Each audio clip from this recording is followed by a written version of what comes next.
What's going on, guys? It's Tron Ninja here, coming at you with another video covering why the Railgun is utter garbage and why you should not buy it.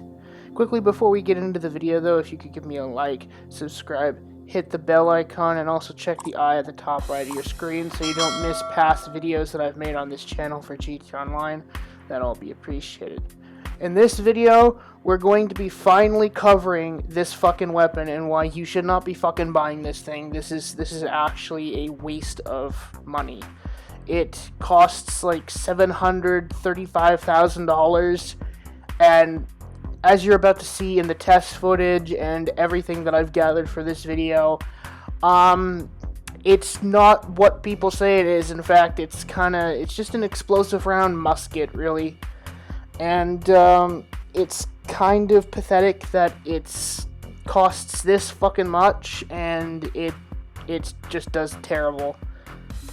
Quickly before we get into the test footage and actually show why you should not be buying this thing at all, I quickly want to preface that number one, the person using the railgun against me in a lot of these clips is actually a professional person in terms of like travel weapons, like in Destiny and Apex Legends, which is green. And Simon, I would say, is pretty decent at this as well. And then there are some clips with me actually using it as well.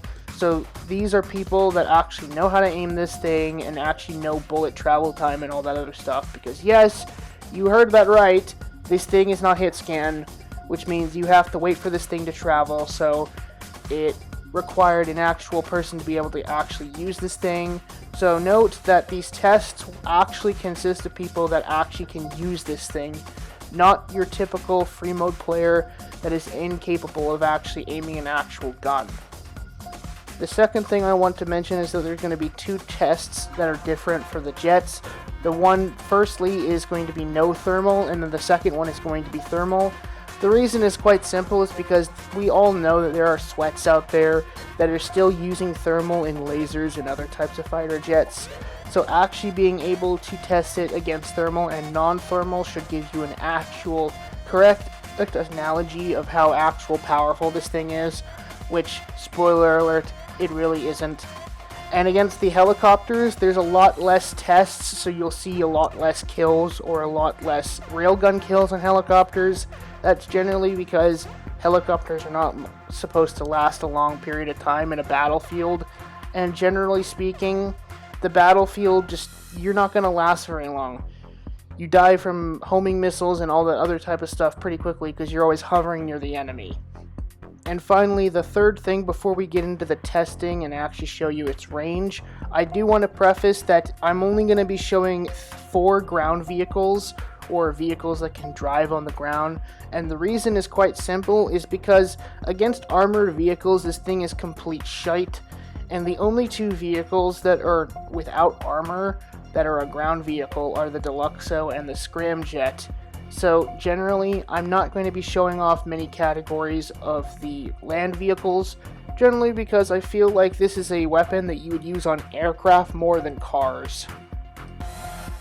This first test is going to be covering the range, the bullet velocity, and overall the reload speed.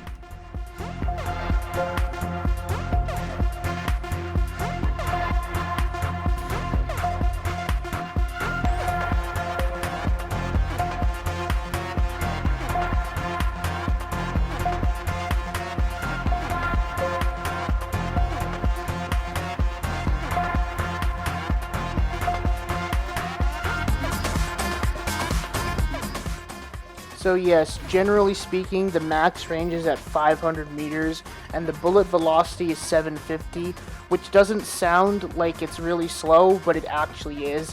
It takes quite a few seconds to actually get over to the target, meaning it takes a while. And as you can see, the reload speed is 1.78 seconds. This next test shows off why the railgun is absolutely shite and why you should not buy this fucking thing. Look at this. As it hits the window and the interior of the aircraft, it cannot fucking hit this thing no matter what. Meaning that if it hits any interior or window, especially the open interiors that don't have windows or doors, it goes through any vehicle. A jet, a helicopter, or a vehicle. Meaning that it makes it twice as hard to actually connect. Why is this a problem? because it makes it extremely ineffective against helicopters.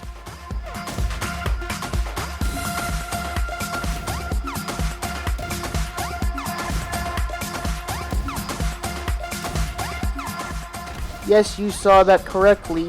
The Railgun 8 shots the fucking Rhino tank that only takes 4 explosions normally. And as you can see with the Night Shark here, the Railgun isn't performing any better against the Night Shark. In fact, it's taking almost twice as many rounds. And also, you can only hold 20 rounds in it, but you can buy it from the interaction menu. But it doesn't really mean that much when you're facing these types of fucking vehicles. In this next test with the ground vehicles is the Scramjet. Generally, the Scramjet and the next vehicle that I'm going to show, the Railgun can actually counter pretty well because it one-shots these vehicles. But as you can see, the Scramjet was actually able to get at least like 2 or 3 kills, I believe, from this clip, while the Railgun only got 1. So a Scramjet able to kill a Railgun user that much when it can one-shot it isn't that very good. In fact, it's pretty trash, to be honest. And then the second vehicle, this is one that I bet a lot of people were expecting, the Deluxo. The Railgun can counter the Deluxo. I just want to preface that right now. It is a very good weapon to deal with Deluxos. However, there is one slight fucking problem. If the Deluxo has lots of cover and flies extremely high in the air and knows how to aim, that's when the Railgun has problems. Because I've stated before that the Railgun has a very hard time with its 750 bullet velocity and 500 meter radius or max range, that the only optimal range that you're going to have with this thing is actually 100, not the max 500. Meaning that hitting targets outside of that optimal range is nearly fucking impossible. As you can see here, I'm trying to stay as high as possible, trying to move as much as possible, and the further I get away from green here, the harder it is for him to hit me.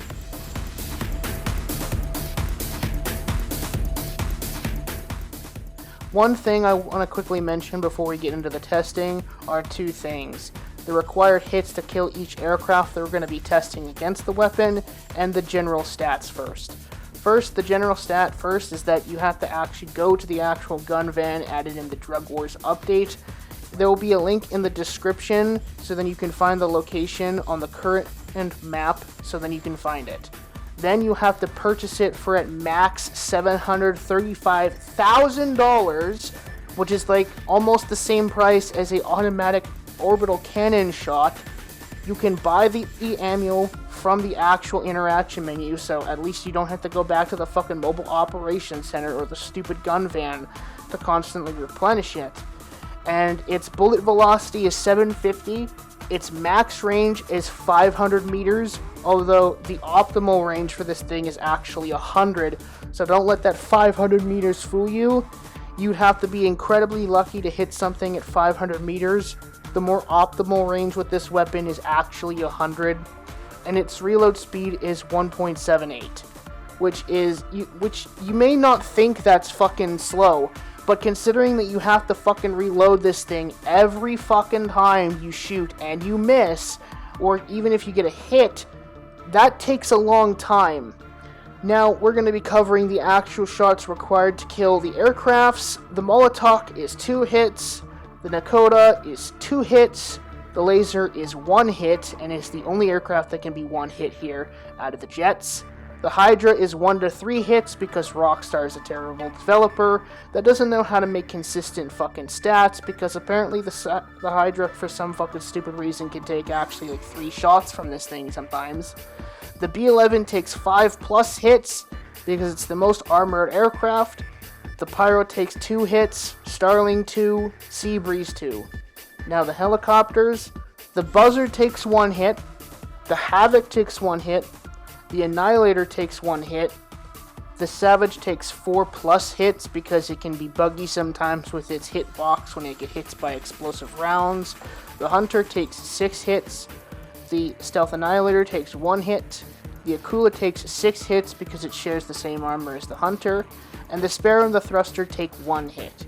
Keep these armor stats in mind so then you know how many railgun shots it takes to actually kill an aircraft when you're watching the actual test footage.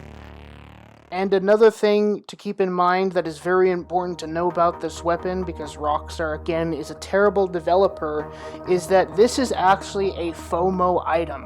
What is FOMO? It means fear of missing out item. What does this mean? Well, if anyone was to actually go to the gun van right now in the current game, I almost am willing to bet 100% that the actual railgun is not available. And if it is, well, I'm just unlucky, I guess, when this video gets uploaded. But generally, the last few times I have checked, it's not actually available in the gun van. What does this mean? It means that the people that bought it when it was actually out in the gun van are the only people that have it. Meaning that if you weren't around to actually purchase this item before it left the gun van, you cannot buy this item. You cannot buy this at the agency armory, you cannot buy this at the gun store. Your only option is the gun van. So if you didn't buy it from the gun van, you can't buy this thing. Keep this in mind as well. This is another reason why this thing is terrible, because Rockstar basically just baited the people to buy it because it was, well, a FOMO item that nobody knew about, and then now no one can buy it. So that's another reason why this thing's fucking terrible. Now we're going to be moving on to the fighter jets. The first jet up to bat is the Molotok. Generally speaking, this fighter jet did an okay job, but this one definitely did the worst in terms of actual kills and actually being able to fight it. Because of its lack of maneuverability and how actual stiff it feels on the rudder controls and the elevator controls, it was actually very easy for my friend to actually make a few connecting shots here. The general synopsis with this plane though, and all planes, is that when you dive bomb them, you want to fly straight, and keep flying straight until you're out of that 500 meter range that we went over earlier. If you fly straight, the plane is extremely thin and has very low surface area for the railgun to hit. If you attempt to turn around, your entire top of your aircraft or your bottom of your aircraft, depending on how you turned it, is going to be facing them. Meaning if they lead a perfect shot, they're going to hit you more likely than if you were to just fly straight and then fly out of their 500 meter radius. So keep this in mind. The other thing is that something that I didn't go over, but you'll probably notice a lot in a lot of these aircraft tests, a lot of the bullets are extremely inconsistent, and you'll actually notice sometimes when you see the bullet trail, because you will see a bullet trail when they shoot this thing at you, the actual bullet trail actually arcs if they move the railgun too much. This is a better example if you were to actually use this in game, but just generally know that the railgun's projectile technically just fucking arcs every time you try to turn it too much when you try to shoot it. Basically meaning that you can't be completely certain that your bullet's gonna hit the fucking target even if you leaded it properly, because the fucking bullet drops slightly. It's not very noticeable, but it's noticeable at those longer distances when you're trying to be more accurate, so keep this in mind, which is why the optimal range for this weapon is 100 meters, not 500. That is the main reason. And as you can see, because of the fucking fact that it arcs at these fucking longer distances, he's having a hard time when I'm flying away out of his range.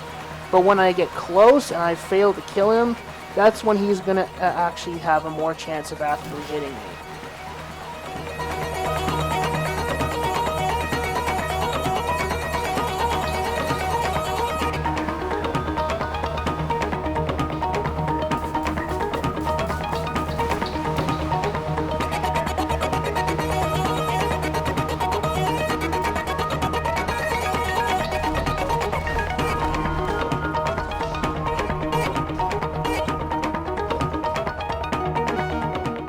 Here with a thermal test with the Molotok, generally it was kind of just the same thing. It's just that this time I actually had an easier time actually seeing him. Generally speaking, with a lot of these thermal aircrafts, one thing you have to keep in mind is that they're always going to be attempting to dive bomb you so that you can't see them, but they can actually see you.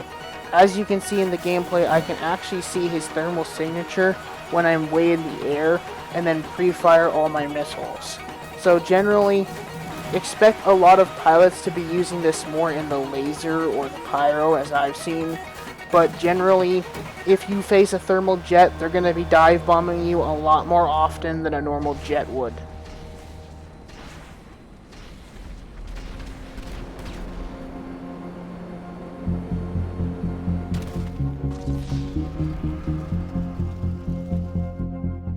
The next aircraft up to bat is the Nokota. Now we're going to be showing off the test footage with the Nokota.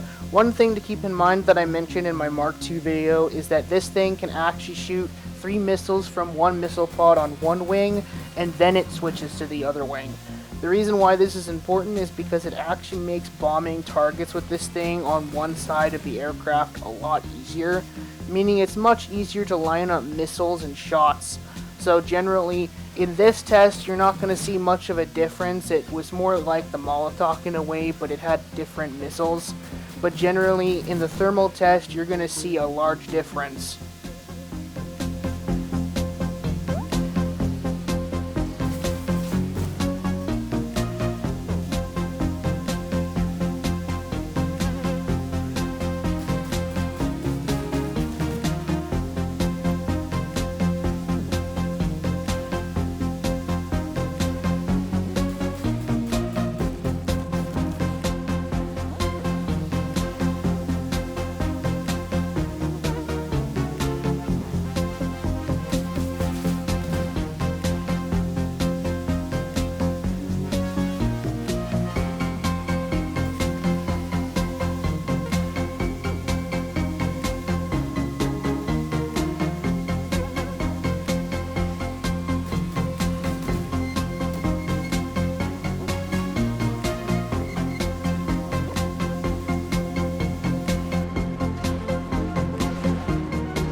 In the thermal test here, you're going to notice that I got almost triple the amount of kills that I got from the last test. I only managed to get 2 kills in most tests without thermal, and generally with the thermal one, I was able to max out around 6 kills. So generally, because of the actual missile pod thing, and it only shooting 3 rockets from one wing and then changing to the other one, makes it really easy using thermal to actually calculate and pre-fire your missiles.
Now the jet that we've all been waiting for, the laser, and the core reason why I believe this gun is even in the fucking game to begin with. Why do I say that? Because the Railgun can actually one-shot that. But does that actually mean that this gun is actually good? Well, no, generally not, because as you're about to see in the non-thermal laser test, I was actually able to get a lot more kills than the thermal kills for some fucking reason. Generally because of the fact that, you know, I just felt like the laser, it can be one-shotted by the fucking thing, but it's just, it's just too powerful. It has the cannon still, so unless if Rockstar changes this in the future update, which they said they're going to be possibly nerfing this fucking thing, or they at least hinted at it anyways, they're going to need to do some extensive fucking nerfs to this thing in order for the railgun to be actually effective, because right now, as we can see, a fully dive-bombing jet, regardless of thermal, the railgun stands absolutely no chance against in a one-on-one. Now, if there was multiple railgun users against me, they would probably take me down within a few seconds. But in a one-on-one engagement, just like with the explosive sniper, this is not a good weapon against the laser. It's kind of just a temporary solution to the problem that is nothing but just band-aid fixes. If anything, you'll get lucky a few times, but most of the time, because again the laser is actually a pretty small and thin aircraft, a lot of the railgun shots miss this thing, and sometimes even when you hit the actual window area, the fucking bullets again will go through the fucking entire interior of the aircraft, not hitting it. So that's another reason. And generally, this one doesn't have the flashing lights like the smuggler's plane, so this one makes it even harder to see it in the fucking air when it's fogging or when it's pitch black.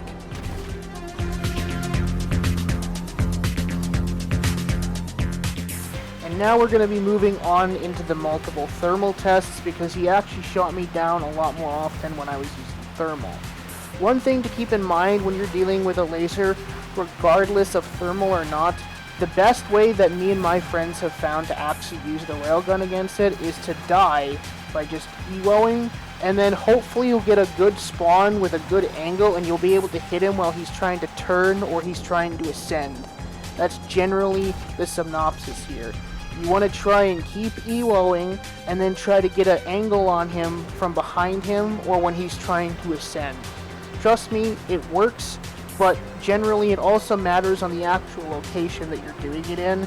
So if you're doing it in a pretty bad spot near mountains and stuff, this is probably not going to be effective. But you're doing it somewhere in the city or some type of airstrip, it'll definitely work. But generally, again, you want to keep doing this because without EWO, you just won't be able to hit this thing. The cannon is just too deadly to deal with on its own. Unless, of course, you're fighting a nun's pilot that doesn't know how to actually fly the thing and flies constantly low, then you probably don't use the EWO as often. The other reason why I'm testing the railgun against thermal is because of the fact that people are saying that this actually counters the thermal laser, generally because of the fact that the normal, non-thermal laser was doing a lot better than the thermal one. I would say if you're fighting a very cautious pilot that knows how to actually use the laser and thermal and isn't being as reckless as I am, I would say absolutely not. There's no fucking chance. A good pilot is not going to give you a chance to actually see them. Because of this fact, you can never rely on the railgun, especially because when we get into the B11 test, I'm about to show how inconsistent this thing actually is with its bullet travel and all that other stuff.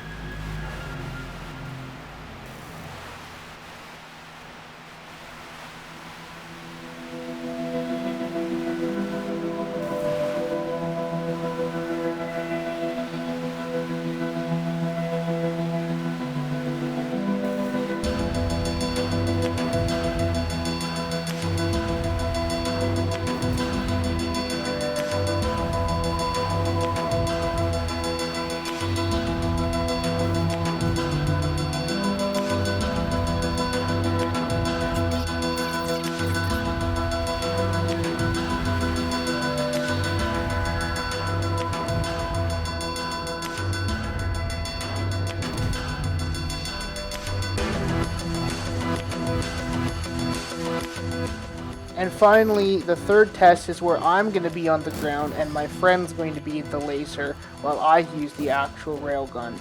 Generally speaking, depending on how far it is will depend on how much you need to lead. So if he actually gets within the 100 meter radius, generally I've noticed that you don't need to lead.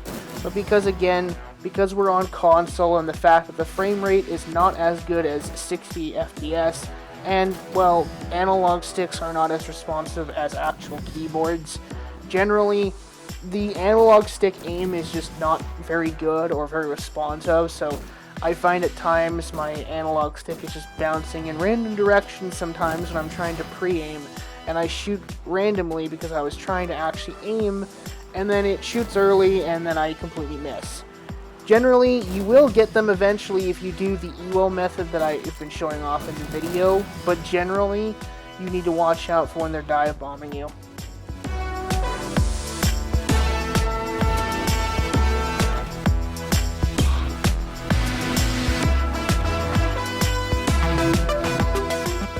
Now we're going to be moving on to the Hydra. Generally, in the Hydra test, you're going to see that this one actually struggles with actually dive bombing a lot because it's a Hydra, it has lower acceleration, and it's a much bigger aircraft. But because I went over the fact that this thing can sometimes tank fucking 3 railgun shots, this is definitely the jet that you want to actually avoid fighting with the railgun at all costs, because of the fact that it has that potential chance of taking up to 3 shots from the railgun. It's just not worth actually fighting with the railgun. Just use the explosive sniper if you have it, and if you don't have the explosive sniper and you have to use this thing, go for it. But I'm just going to generally tell you right now, against the Hydra, it actually has a pretty hard time actually hitting it.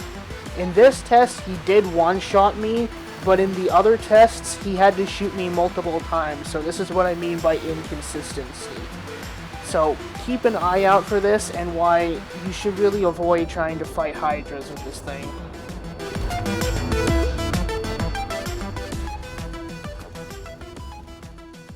In the thermal test, he managed to 3-shot me this time, so he won't be one-shotting me in this clip. And generally, again, the Hydra is kind of just like a more beefy laser that's much easier to hit. But it generally did get a lot less kills because of the fact that it's a lot slower. So also keep this in mind. But you can catch a lot of people off guard if you use the VTOL technique, as you can see. But generally, it's a pretty good aircraft against a railgun user if you really want to use an explosive cannon jet. But generally, the Hydra is not really a good jet in most cases anyways. This next test will be the last test that I face off against a fighter jet on the ground. This time it's with the Hydra because my friends don't own the other jets. Generally speaking, it's the same thing with the laser. If it flies high and then flies out of your range when it's done dive bombing, it's a pretty hard jet to hit. But because of its armor inconsistencies, it's even harder to hit. Now we're going to be moving on to the B-11. Out of all the fighter jets in this category of this video, the B-11 definitely did the weakest job out of all the fighter jets. But I want you to pay attention to this clip right here. Look where the bullet line is, and look where the actual bullet lands. That is absolutely ridiculous. What the fuck is that?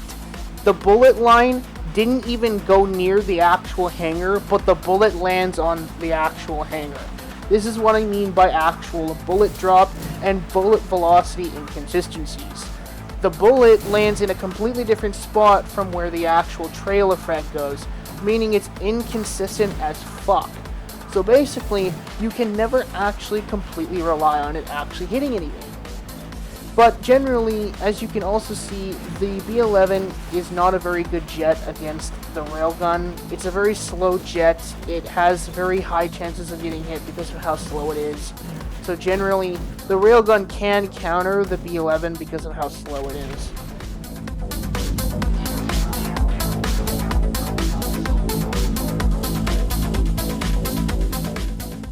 In the thermal B-11 test, the B-11 really didn't fare much better because, again, it's a pretty slow aircraft. But generally, the one thing to keep in mind when you're using the thermal B-11 is that if you actually use the cannons to actually shake him down and actually make him ragdoll, he'll actually die from your fire, and it's actually a much better weapon to use than the actual barrage missiles. If you actually knock him over, he can't also shoot at you if he survives. That's one thing to keep in mind. And also, combining with the barrage missiles, the bombs, and the cannon makes it very hard for him to actually predict how you're going to attack him each time. So spice it up every once in a while. Don't make yourself predictable. And then generally you should be able to kill him a few times, but because again it's a B-11, it's a very big aircraft, it's going to get hit eventually. So the thermal B-11, it's okay, it'll do its job, but generally it won't last much longer than the normal one.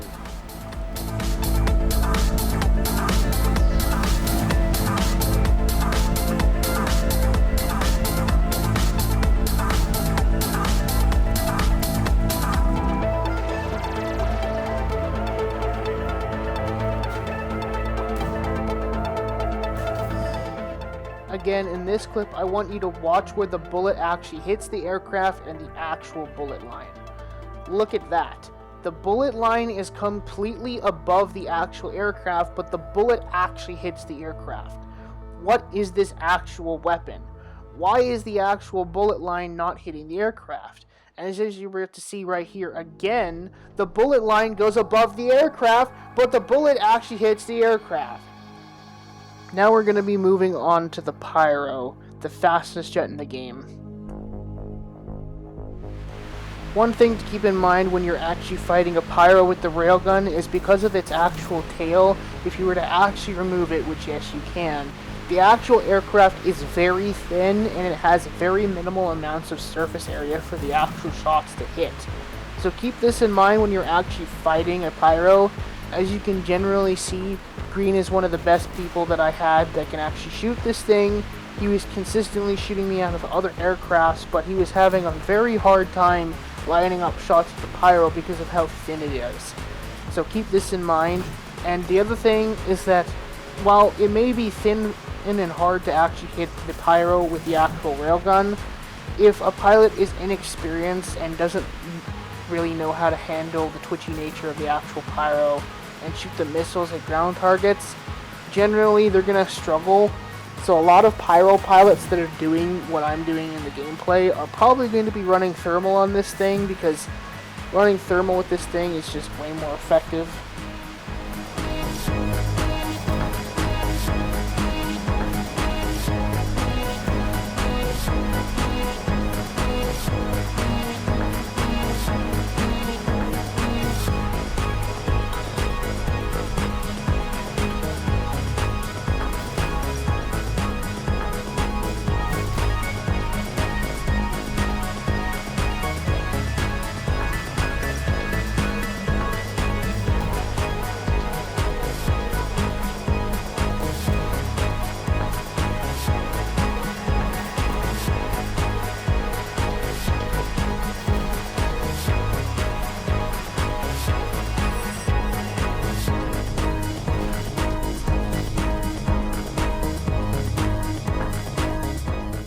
Here with a thermal test with the Pyro, this is where the actual Pyro becomes the most deadliest aircraft against the railgun of all time.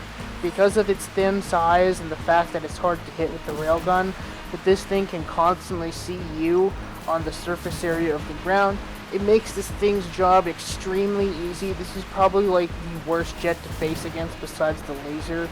This thing can literally spawn trap you forever. And it would take you like a good hour or more probably to kill this thing with a railgun, so keep this in mind when you're actually using this thing against a railgun.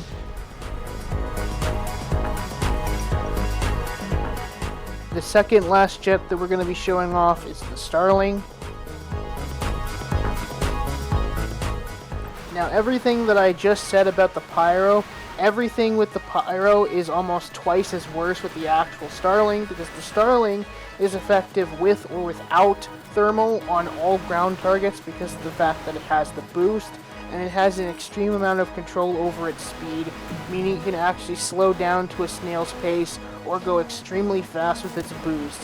Meaning that dive bombing it, it can choose to go extremely slow, and then when it wants to raise altitude extremely quickly, it can activate its boost.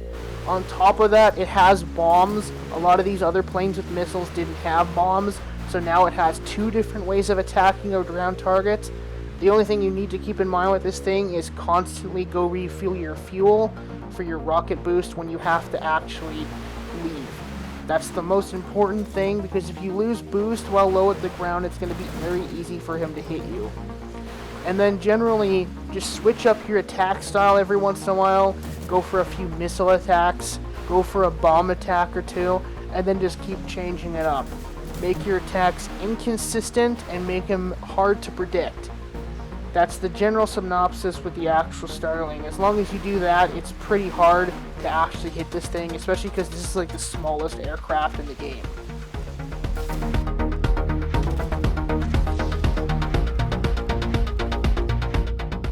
Now with a thermal test with the Starling, again with the Pyro and the laser, this is probably the most powerful aircraft with thermal because of the fact it has so much control over its speed, and it can actually gain altitude the fastest out of the first three, being the Pyro, the laser, and the Starling are the worst aircrafts that it could possibly face, which is kind of ironic because the Railgun was added to counter the laser, but it doesn't do a very good job of that. And remember, you have to connect 2 shots with the Pyro and the Starling to be able to blow this thing up, but because the Starling can boost immediately back into the air, my friend was saying that it's almost near impossible to actually hit him if I consistently do this. So this clip actually took a very long time. In fact, I had to cut this clip entirely, as you will see, because of how long it was actually taking. So generally, the Starling against the Railgun can absolutely not beat at all, unless if the pilot is a complete nunce.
And finally, we're going to be talking about the final aircraft, the Seabreeze.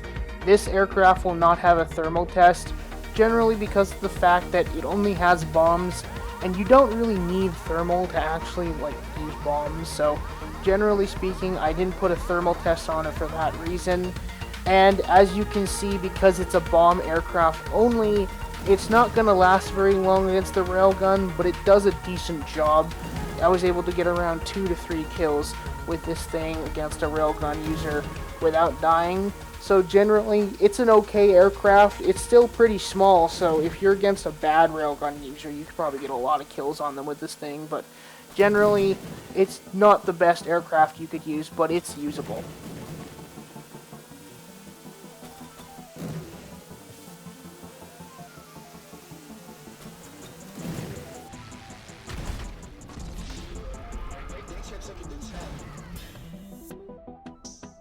Before we move on to the actual helicopter test, I want to go over the general kills with the jets and the general kills that the Railgun got on the jets. So generally, the no thermal for the Molotok was 2.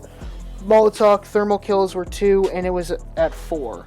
And as you can see, when it gets down to the laser here, it gets 6 kills without thermal, and it got 9 plus kills meaning that it was 15 plus.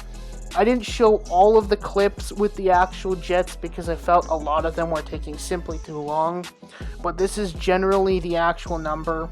The B11, unsurprisingly, was the least ineffective, but as you can see, the Pyro, the Starling, and the laser, the performance does not lie, these are easily the best ones.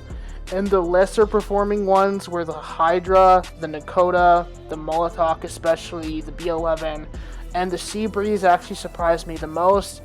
So generally speaking, would I say the Railgun is effective against actual weaponized planes? Absolutely not. It takes simply too many kills to actually be able to kill this thing, because if the Molotok even is getting 2 kills per test and overall getting kills at 4, and the Railgun can only kill that Molotok 1 time, that's pretty fucking bad ratio-wise. And when we actually go over to the actual kills that the Railgun got on the jets, it's even more pathetic. It only managed to kill the Molotok twice, the Nokota twice, the laser 5 times because again it one-shots, the Hydra only once, the B11 twice, the Pyro once, the Starling once, and the Seabreeze once. So basically, based off of the actual ratio of kills that the Railgun got to the actual jets, I say it's pretty safe to say that if your opponent isn't flying a laser, it's just not worth actually using this pile of junk. Now we're going to move on to the actual helicopters and really start shitting on this weapon. Quickly, before we actually get into the helicopter tests, I want to actually beg the question, does a civilian helicopter actually pose a actual threat when an actual railgun user is in the vicinity? Basically meaning, is the actual railgun going to kill a normal civilian helicopter with a player in it while it's just minding its own business? Well, generally speaking, based off of the testing so far, the answer is no. If the aircraft is not coming towards it and it has a lot of windows and it's super fast like this one, basically it's not going to hit it unless if it gets stupid close. The first weaponized helicopter we're going to be covering is the Buzzard. Generally speaking, from the actual helicopter test at the start of the video where the bullets were going through the windows, generally you want to face the front of the aircraft towards the actual railgun.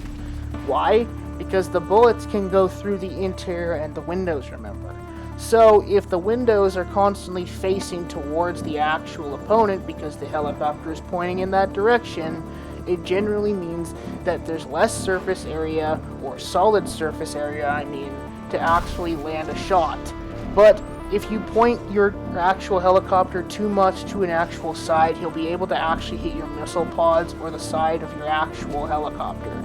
So keep this in mind, but generally, the Buzzard actually performed really well against the actual railgun. I've killed tons of people using the railgun since it came out with the Buzzard, so I would say it's a pretty effective chopper for that reason. And the railgun has a very hard time hitting it because of this window problem that it has. Also because it has to reload every time it actually shoots. Every time it reloads, it risks dying because it has to constantly do that 1.78 second fucking reload, which again doesn't sound like a lot, but when you're constantly missing and you're not hitting the target, that can actually add up over time. So generally, the Buzzard did a very good job against this thing.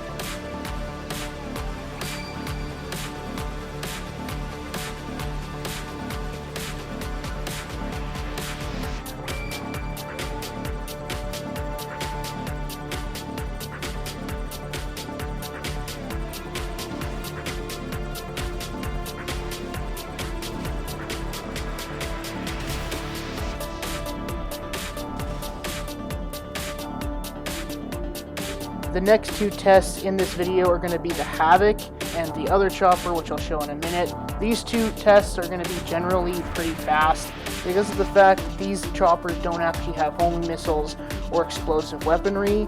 The Havok is probably going to be the hardest out of the two helicopters out of this whole thing, but generally just know that they did not get any actual kills, and they actually struggled quite heavily against the Railgun. So keep this in mind when you're actually fighting an actual Railgun.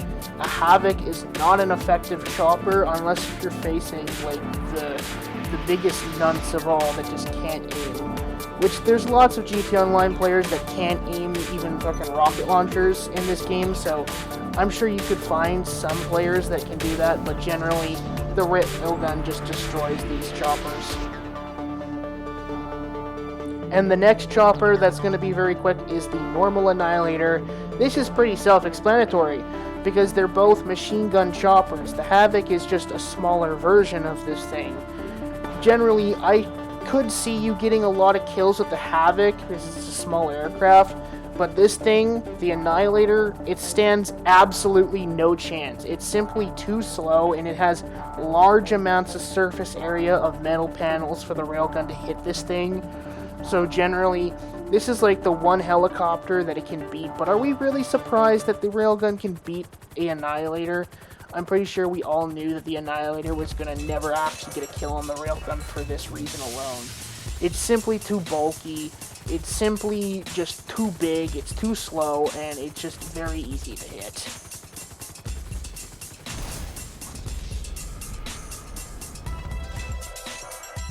Now we're going to be moving on to the Savage. Generally, with this chopper, I was actually expecting the Railgun to be able to do a lot more against this thing, especially because, as we all know, fighting a Savage when you're on foot is actually the most unfun chopper to actually fight against because of its spawn campy cannon. But generally, unfortunately, I have to say it, this thing cannot counter a Savage very well. It will hit the thing consistently if you're good at aiming like I am, but generally it just absorbs too many shots. 4+ shots is too much for this thing, and honestly, I was really hoping this thing would be able to counter it so then it's more fair for both parties. But generally, if a Savage gets too close and starts using that cannon, the Railgun stands absolutely no chance. And the other thing is that once the Savage starts killing you with its cannon one time even, it's gonna start hovering in place, waiting for you to spawn, and then keep going after you because you're gonna be spawning right next to it. Because of this reason, the Savage actually destroys the Railgun in a lot of cases. So generally, unless if you're like in a city where you can take lots of cover, the Railgun's just not a good fucking option against this thing, which is really disappointing.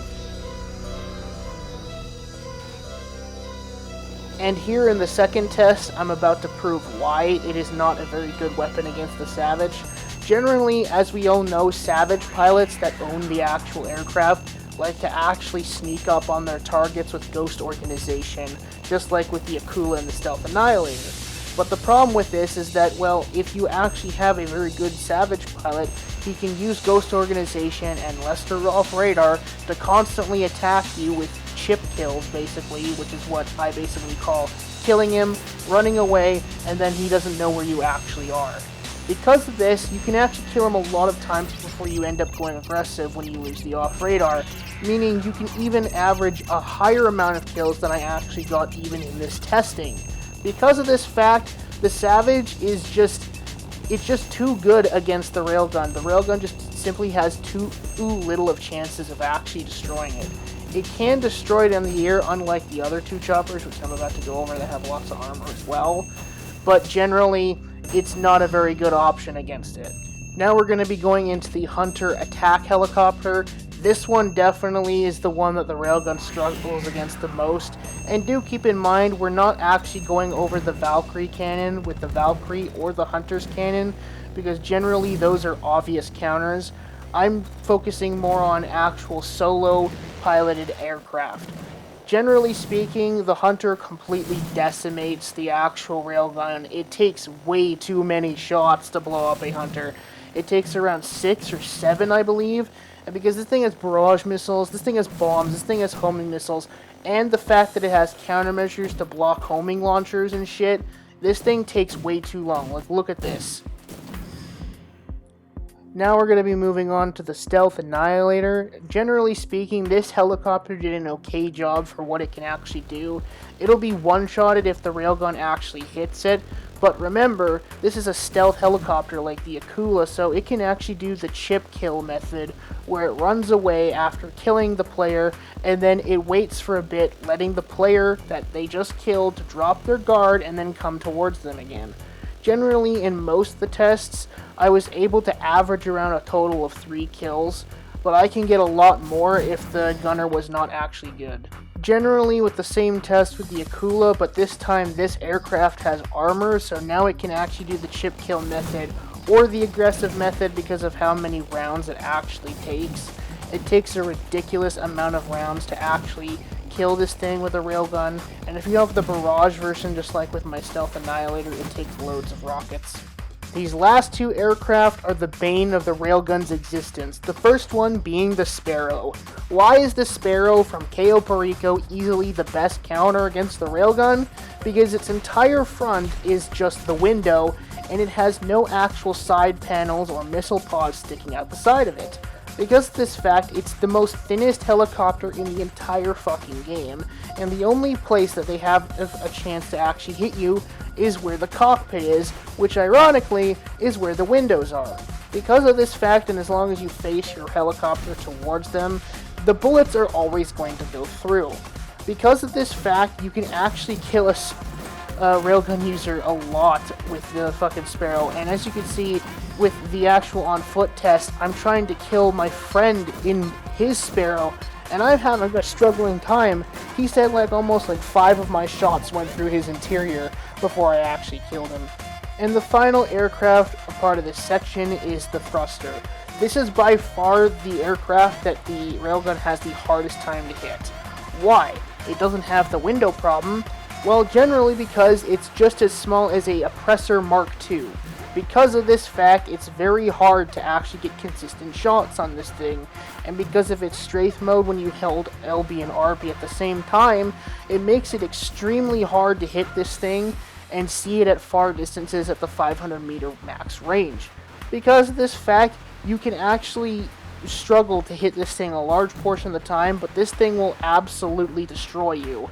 So, if there's one aircraft you want to avoid fighting as a helicopter, it's definitely the thruster because of how damn small this fucking thing is.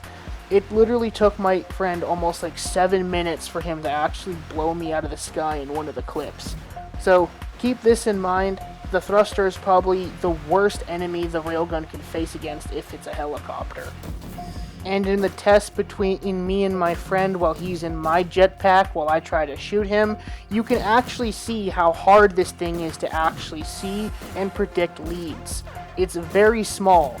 Because of this, it's going to take a very long time for an inexperienced railgun user to actually kill you with this thing. Just look how small my fucking friend looks while flying this thing at a distance, not even really close. He looks almost tiny as a frickin' pen, and I could barely see him. Now we're going to be ratioing the overall kills that the helicopters got on the railgun and how many kills the railgun got on the helicopters. Generally speaking, it's not very fucking impressive. In fact, the Buzzard, the Savage, the Hunter, the Stealth Annihilator, the Akula, and the Sparrow Thruster, all of them respectively completely destroyed it. The only exception is maybe the Stealth Annihilator at 3 kills, but still, 3 kills for a Stealth Annihilator is pretty impressive. And generally, the Havok and the Annihilator, it's not really surprising that these two were not able to get kills because they only have machine guns. And I also want to preface, the reason why I'm not including the Valkyrie and the Hunter is because those are obvious counters. If they fly right above the railgun user and then constantly point down at a 90-degree angle with the cannon, there's nothing the railgun can do because you can't kill something if you can't aim at it. So generally, those are automatic counters. I'm focusing morely on just the pilot itself. And generally, as you can see, the ratios are not in the railgun's favor here. as you can see here, the railgun kills on the helicopters is not looking very impressive. In fact, it's very underwhelming. So the Buzzard, it was able to get 1 or 2 kills when it actually decided to hit the actual surface area or the solid space of the actual helicopter, or if it hits the player. If it hits the player, the explosion will occur. The Havok and Annihilator, obviously, they got killed 3 times because they couldn't kill the actual railgun. The Savage only blew up 1 time. The Hunter blew up only 1 time. The Stealth Annihilator got killed twice, but still with 3 kills on it, it was still a pretty good ratio. So, and the Akula, Sparrow, and Thruster, they only died once because of the fact that the Akula has shit tons of armor, and the Sparrow and the Thruster are very hard aircraft to actually hit. Because of this fact, generally speaking, I would have to say that the actual helicopters, the jets, overall, have proven that the railgun is an utter piece of shite, and why you should not buy this thing at all. In my opinion, it's pretty bad that a actual helicopter without even fucking, like, an explosive cannon like a Buzzard can completely spawn trap a railgun user if they're not decent with it, or even if they are decent with it. Tells me that this thing is nothing but a $735,000 waste of space in your inventory that you're probably never going to use. So, the synopsis is, if you want an explosive sniper, just get the explosive sniper. Don't waste your money on this. Only buy this if you're actually going to grind money, because this is actually a pretty good weapon for grinding money, but dear God, this thing is terrible. So, what is the ending conclusion and synopsis of this video? The railgun is generally a worse pseudo-explosive sniper that you can buy without having the need to actually purchase a bunker and do the research. But is it absolutely worth it? No, it is absolutely fucking garbage. It doesn't even hit things half the time, and then when it does hit things, it doesn't even kill them because a lot of these aircraft have armor. And because of the whole window and interior thing, this thing is really inferior in terms of its competition with the explosive sniper. So, if you want to get this for grinding, or just to be able to defend yourself from lasers, I guess buy it. But if you're looking for a new jet killer that you don't have to purchase a bunker for, absolutely not. This thing is not worth your money. Spend it elsewhere. But anyways, guys, that's going to be it for the video on why the railgun is utter garbage and why you should not buy this piece of junk. Anyways, guys, if you give me a like, subscribe, hit the bell, and remember to check the eye icon on the top right of your screen so you don't miss out on past and future content made on this channel. That would be all appreciated. I am Tron Ninja, and I'll see you guys in the next video. Peace, guys.